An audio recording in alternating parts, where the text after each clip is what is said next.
Good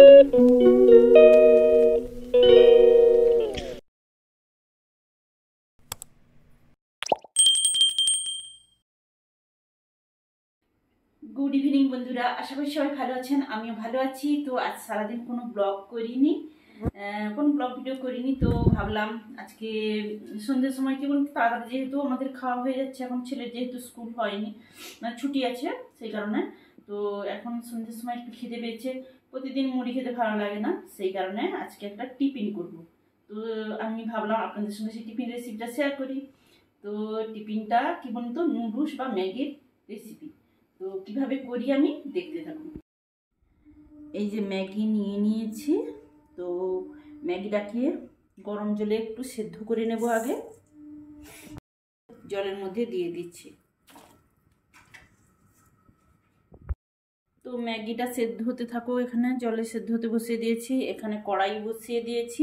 এবার আমি কি কি নিয়েছি দেখুন ম্যাগিটা রান্না করার জন্য। ডিম তো দেবই, ডিমের ভুজিয়া বানাবো। তো টমেটো দেবো, টমেটোটা কি করি দেখতে থাকুন।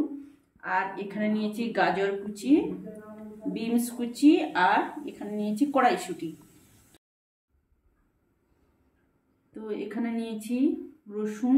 তো রসুনটা কি করব না করবো সেটা আমি আপনাদের সঙ্গে শেয়ার করবো। এখানে লঙ্কা কুচি নিয়েছি, পেঁয়াজ কুচি করে নিয়েছি। কড়াইতে সামান্য একটু তেল দিয়ে দিচ্ছি। আমি সরষের তেলেই করছি, আপনারা সাদা তেলেও করতে পারেন। তেলটা গরম হয়ে গেছে। এবার তেলের মধ্যে আমি এই যে রসুন কোয়াগুলো দিয়ে দিচ্ছি। একটু খানিকক্ষণ একটু নেড়ে নেড়ে ভেজে নেব রসুনটা।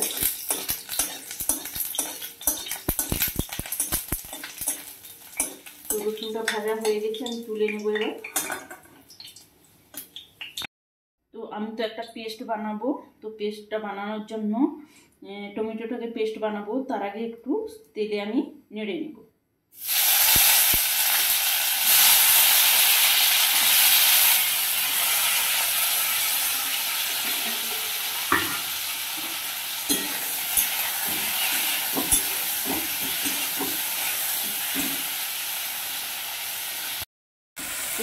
টমেটোটা তেলে ভাজা হয়ে গেছে, এবার আমি তুলে নিই।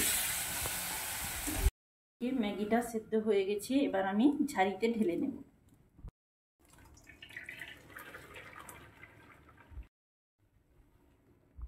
একটু জল দিয়ে ঠান্ডা জলে ধুয়ে নেব।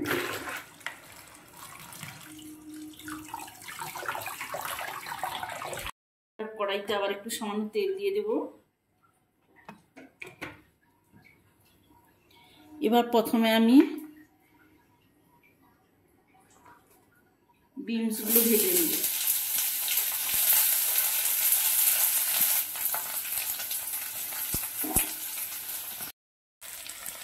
সামান্য একটু লবণ দিয়ে দিলাম, একটু নাড়িয়ে ছাড়িয়ে চাপা দিয়ে দেবো। 2 মিনিট মতো চাপা দিয়ে দেবো, যেহেতু বিনসটা সহজে মজে না, সেই কারণে সেদ্ধ হয়ে যাবে একটু হালকা।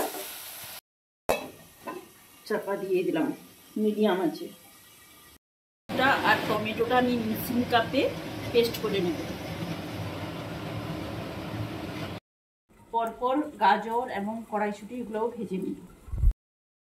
তো কড়াই বসিয়ে দিয়েছি, সমস্ত কিছু ভাজা হয়ে গেছে, ডিমটাও ভুজিয়া করে নিয়েছি। কড়াই গরম হয়ে গেছে, কড়াইতে আমি তেল দিয়ে দিচ্ছি।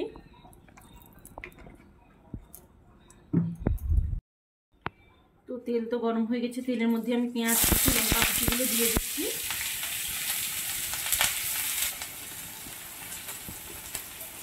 লঙ্কাটা যে যার স্বাদ মতো খাওয়া ভালো, আমরা বেশি লঙ্কা খাই, আমার ছেলে যেহেতু খায় না এই জন্য কমই, যে খাবে কাঁচা লঙ্কা নিয়ে নেবে, এই জন্য আমি অল্প লঙ্কাই দিয়েছি।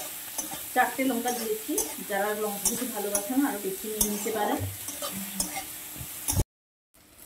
তো পেঁয়াজ লঙ্কা ভাজা হয়ে গেছে, এবার আমি এই যে পেস্টটা বানিয়েছি টমেটো আর রসুনের, ওটা দিয়ে দিচ্ছি।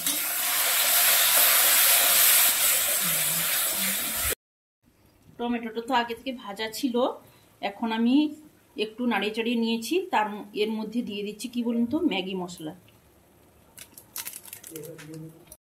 তো মশলাটা আমি এইভাবে কষিয়ে নেব,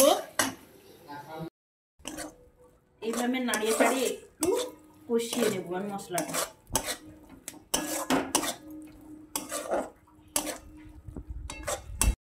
এবার আমি মশলা তো কষানো হয়ে গেছে, সমস্ত সবজিগুলো দিয়ে দিচ্ছি আর ডিমের ভুজিয়াটাও দিয়ে দিচ্ছি।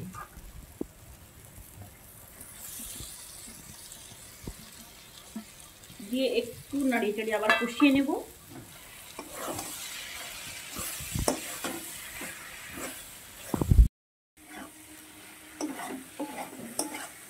তো কষানো তো হয়ে গেছে, এবার আমি ম্যাগিগুলো দিয়ে দেব।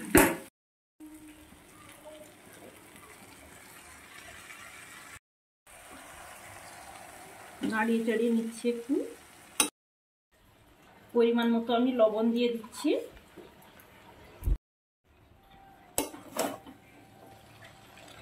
এটা বেশি নাড়াচাড়া করব না, শুধু মশলাগুলো পুরোটা ম্যাগিতে যাতে মিশে যায় সেইভাবে আমি করে নিচ্ছি।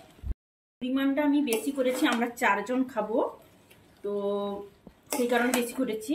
যারা অল্প খান অল্পই বানাবেন। তো এইভাবে মশলাগুলো দিয়ে বানাবেন, দেখবেন জাস্ট দারুণ। তো ম্যাগি বানানো আমার হয়ে গেছে, এবার আঁচটা বন্ধ করে দিলাম। এবার একটা পাত্রে আমি সার্ভ করে নেব। তো বন্ধুরা এইভাবে বানিয়ে একবার খেয়ে দেখবেন, তারপর কমেন্ট করে বলবেন যে কেমন হয়েছে। অবশ্যই বাধ্য বলতে দারুণ হয়েছে। তো একটু সস দিয়ে আমরা খাবো। তো ভিডিওটা এখানেই শেষ করছি। সবাই সুস্থ থাকুন, ভালো থাকুন, গুড নাইট।